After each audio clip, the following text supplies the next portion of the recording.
In our courts quiz tonight, who was crowned Calypso Monarch in 1963? Sir Don, singing 20th Century Husbands.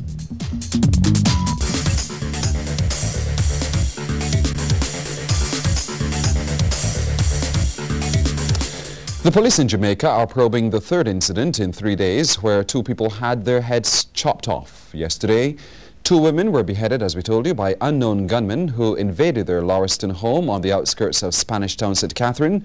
According to newspaper reports, Church Minister Charmaine Rattray and her 19-year-old daughter were decapitated during the early hours of the morning.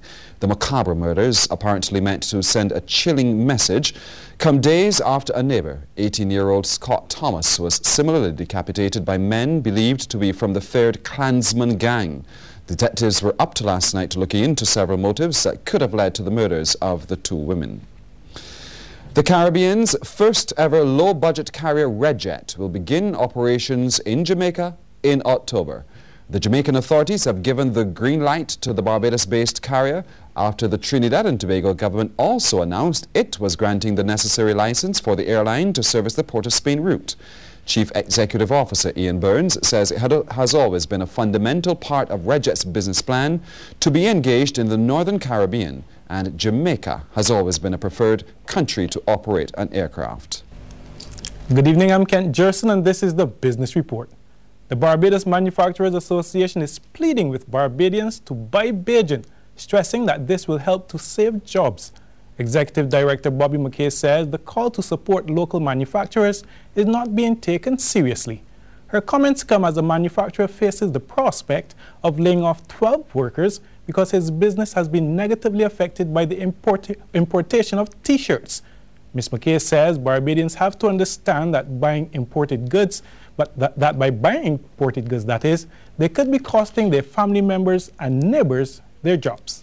At the end of the day, whether you're buying toilet paper, whether you're buying cleaning products, whether you're buying disinfectants, whatever, please look at the container and make an effort to buy a Barbadian product. That will afford us not only the opportunity to keep the jobs that we have, but actually to create jobs. And for me, that's very important. We can save foreign exchange so that the items that we do not manufacture, like the flat screen TVs and the SUVs and all the wonderful toys that people want to have, we will have foreign exchange to purchase those. In other news, McInerney Quality Incorporated, MQI, is reporting that it now has 25% share of the island's car retail market. Marketing manager Margaret Hoyt tells the Business Report the improvement is mainly due to sales in Kia, especially the Cerato model, which is now the #1 passenger car in the country. Overall, we've moved position from number 5 market share to number 2 in the market, and we are looking forward to moving to number 1. I mean, we are going to be introducing the new model, the Optima, that should be here. We've just placed our first order, and those vehicles should be here around October, November.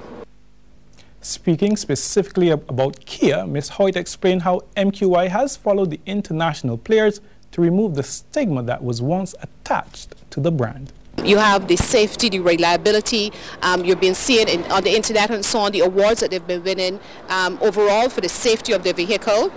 The models like the Sportage, the Carins, the Sonata, they've been doing very, very well. The Carnival as well, that's been doing very well and winning lots of awards for safety. Kia has spent, as I said, a lot of money redesigning their models and focusing heavy on reliability, the comfort and safety of the vehicles. Now here's a summary of today's trading on some of the region's stock exchanges.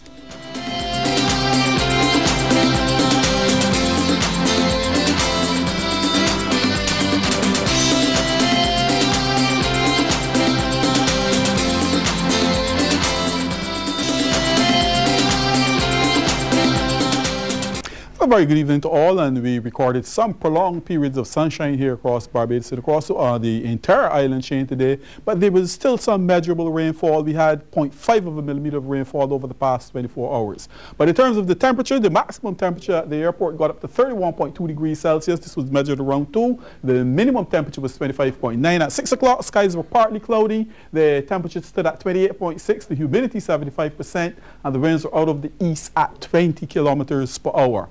Now, quickly into the eastern Atlantic, there is one tropical wave in the far eastern Atlantic, Barbados and the island chain. That tropical wave is in the vicinity of 25-26 degrees west, with the activity to the south of 18 degrees north of moderate intensity. But this is the tropical wave we were tracking for the past 2-3 days. Vigorous tropical wave, it was designated. But tonight, we are still carrying that tropical wave as a very vigorous tropical wave. Now, the axis is actually along 50-51 degrees west.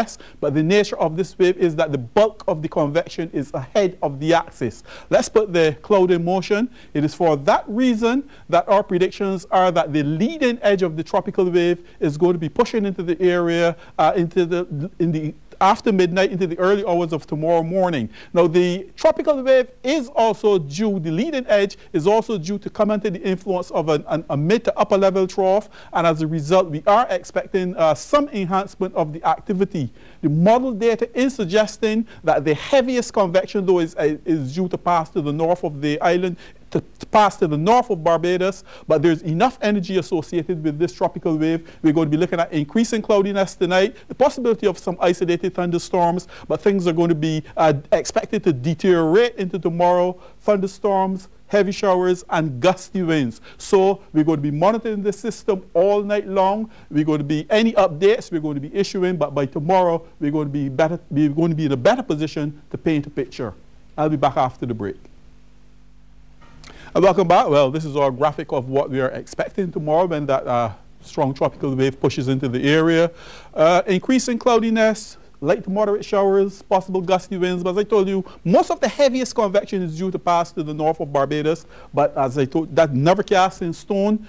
Prepare for the worst. The overall outlook associated with this system is, at this time, they say in the next 24 hours, there's a 10% chance that this system could be upgraded. But of course, it is going to be entering a more favorable environment. So all in all, become very cautious. Let's take a look now at our 4-day prediction. We're looking at Friday through to Sunday, cloudy skies, isolated thunderstorms tomorrow, even some gusty winds later in the day.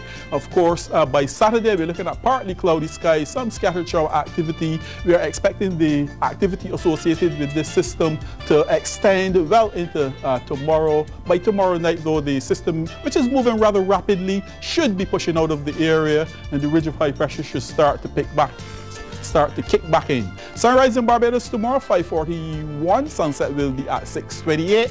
Taking a look at the tide situation, the first high tide 29 minutes after 7 in the AM. The second is going to be at a minute to 10 in the evening. The first low tide 28 minutes after 1. The second is going to be at 24 minutes after 1 in the afternoon. The seas, moderate in open water, the swell speaking at 2.5 meters. Small craft operators and sea bathers should be exercising caution.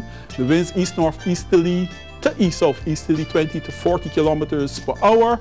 The forecast for us here in Barbados tonight, fair at first, becoming partly cloudy to cloudy and breezy with showers and possible isolated thunderstorms beyond midnight.